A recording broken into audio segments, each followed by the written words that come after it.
Bismillahirrahmanirrahim. Assalamualaikum warahmatullahi wabarakatuh. Saya sedikit akan memberi penjelasan sedikit lah dari orang-orang ilmuwan yang mengatakan bahwa siksa kubur itu tidak ada.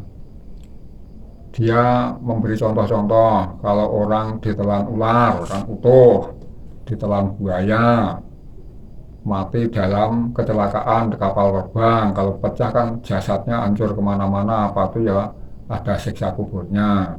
Nah, sebetulnya tidak usah mencontoh-contoh itu, terlalu banyak contoh, tapi juga nggak apa-apa, contoh seperti itu bisa masuk akal juga. Tapi yang penting kita melakukan pembuktian. Coba ya, kalau orang meninggal itu dikubur, banyak yang bicara, kata-kata orang itu saya juga pernah mendengar. Setelah ditinggal 7 langkah oleh pelayatnya, Mungkar dan Nakir akan menghajar orang yang di dalam kubur itu. Nah, seumpama itu ada, dilakukan pembuktian, dibongkar, nah, supaya mayatnya diteliti, diselidiki, ada gak bekas-bekasnya, ada benda tajam, kena benda tajam atau benda tumpul.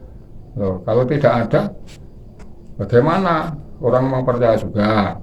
Maka perlu ini dokter forensik maupun otopsi juga dihadirkan. Kematiannya ini wajar atau tidak?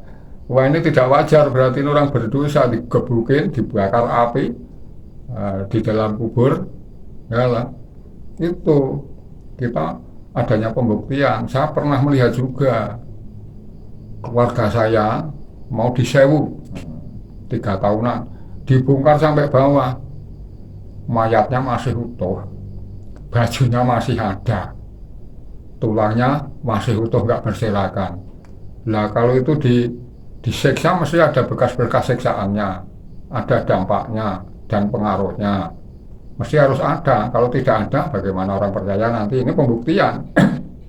Nah, makanya di alam barzah katanya alam gaib, orang berbicara itu benar. Alam gaib itu tidak bisa dilihat, hanya dapat dilihat dari efek dan bekas-bekas pengaruhnya itu ada enggak, dampaknya itu enggak. Kalau tidak ada, berarti ya enggak ada.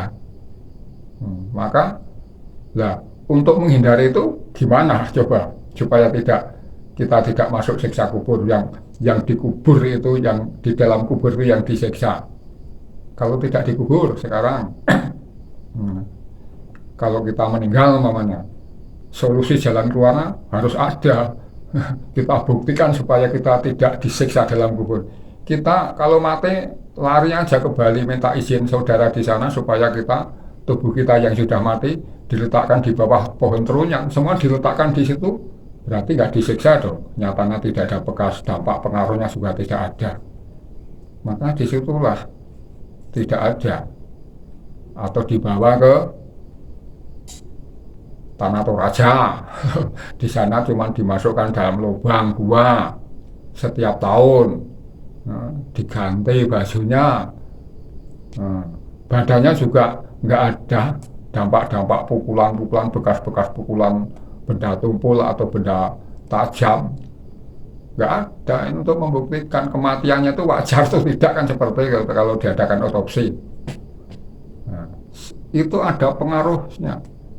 Seumpama ini tempat saya sendiri dan saya melihat langsung, itu kakak saya berempat. Di situ ada kiai yang sakti. Nah, setiap main orang ke situ, daya pengaruhnya tuh nggak berani macam-macam. Karena apa? Pernah kakak saya berempat itu ngambil jeruknya dari malam sampai nggak sekolah, dicari di mana anaknya. Tahu-tahunya di bawah pohon jeruk, nggak bisa bergerak kemana-mana.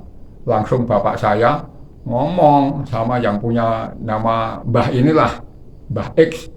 Akhirnya keluar, diberi maaf, jangan ngambil-ngambil lagi ya, nanti kamu ndak celaka. Lah di sini. Jadi ini dukun sakti itu juga punya daya pengaruh. Jadi orang yang lewat ke situ aja mau metik daun di pagernya tidak berani. Disinilah adanya kekuatan gaib itu bisa menempati pada benda-benda tertentu seperti cincin, seperti keris, itu. Tapi semuanya itu kan dari Allah. Tapi pernyataan itu lewat syariat-syariat seperti itu juga bisa. Tuh. Maka salah satu orang pergi kemana, ke tengah hutan, itu kalau diberi senjata lengkap, daya pengaruhnya senjata kan lebih mantap daripada kita dikasih doa-doa supaya selamat itu kurang mantap. Tapi kalau diberi senjata masuk ke hutan, waton banyak hewan-hewan yang ganas, ini ada dampaknya senjata itu. Nah, dari efek itu hasil dari kejadian-kejadian yang kita lakukan, dampaknya adanya suatu perubahan-perubahan yang dihasilkan dari tindakan kita atau kejadian-kejadian yang kita alami. Itulah ada efek, ada bekas-bekasnya, dampak-dampak dan pengaruhnya. Itulah yang dikatakan di alam gaib harus bisa dibuktikan dengan cara itu. Terima kasih. Assalamualaikum warahmatullahi wabarakatuh.